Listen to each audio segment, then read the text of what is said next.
ಮಾಡ್ಕೋಬೋದು. ನಾವು ಇದನ್ನು ಈಗ ತಾಟ್ ಮುಚ್ಚಿಬಿಟ್ಟು 25 ನಿಮಿಷ ಬಿಟ್ಟು ನೋಡೋಣ. ಅಲ್ಲಿವರೆಗೂ ಏನು ಮಾಡೋಣ ಗೊತ್ತಾ, ನಾವು ಕನಕ ಮಾಡ್ಕೋಬೇಕಲ್ರಿ ಇವಾಗ. ಸೊ ಕನಕ ಮಾಡ್ಕೊಳ್ಳೋಕ್ಕೆ ರೆಡಿ ಮಾಡ್ಕೊಳ್ಳೋಣ.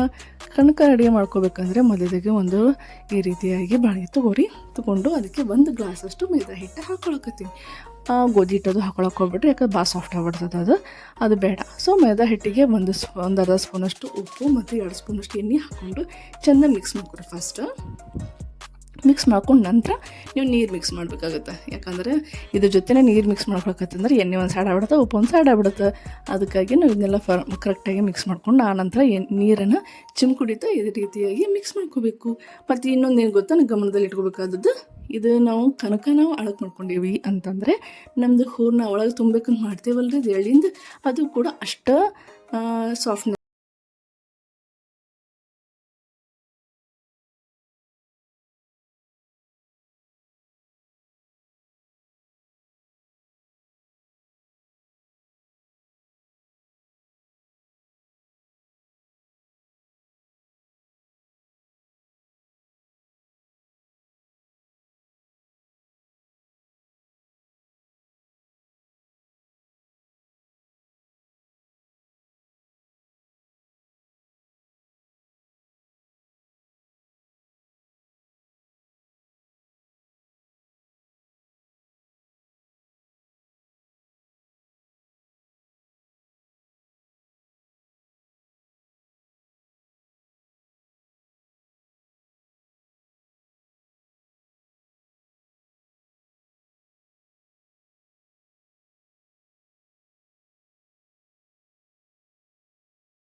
ಅಷ್ಟು ತುಂಬಿಟ್ಕೋಬೇಕಂತ ಮಾಡೀನಿ ನಾನು.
ನೋಡಿರಿ ಈಗ ಇಷ್ಟು ಚೆಂದಂಗೆ ಲಟ್ಸ್ಕೊಳ್ರಿ.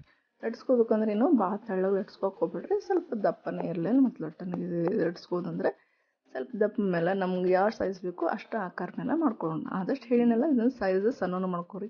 ಎಳ್ಳು ಹೋಳಿಗೆ, ಯಾಕಂದ್ರೆ ಕರಿ ಎಳ್ಳು ಹೋಳಿಗೆ ಒಳಗೆ ಜಾಸ್ತಿ ಹೀಟಿನ ಅಂಶ ಜಾಸ್ತಿ ಇರುತ್ತೆ. ಇಷ್ಟು ದಪ್ಪ ಇದ್ದರೆ ಸಾಕಾಗುತ್ತೆ.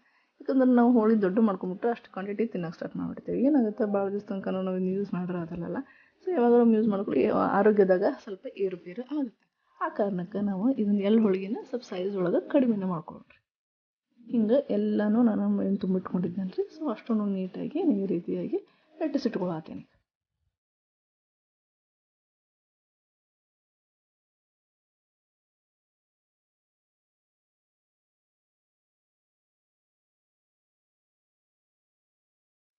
ಈಗ ಒಲೆ ಹಚ್ಕೊಳ್ಳೋಣ್ರಿ. ಹಚ್ಕೊಂಡು ತೆವಿ ಇಟ್ಕೊಳ್ಳೋಣ. ಇದು ತೆವಿ ಸ್ವಲ್ಪ ಮೀಡಿಯಮ್ ಫ್ಲೇಮ್ದಾಗ ಇಟ್ಕೊರೆ, ಮತ್ತು ಜಾಸ್ತಿ ಜೋರ ಉರಿ ಒಳಗೆ ಇದನ್ನು ಬೇಯಿಸ್ಕೊಳ್ಳೋ ಹಂಗಿಲ್ಲ ರೀ.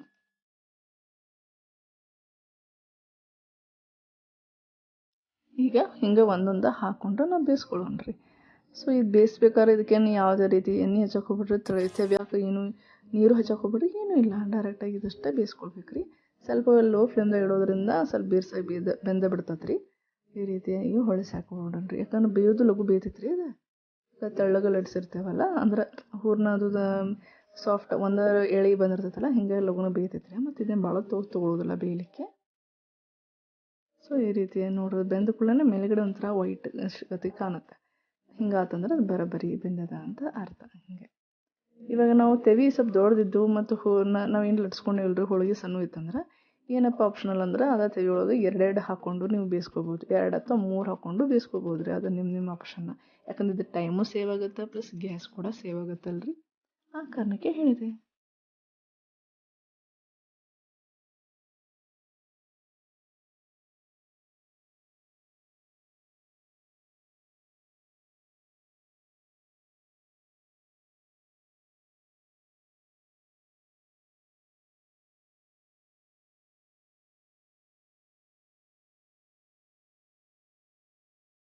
ನೋಡಿರಿ ನಮಗೆ ಎಳ್ಳು ಹೋಳಿಗೆ ಅಂತೂ ರೆಡಿ ಆದವು ರೀ.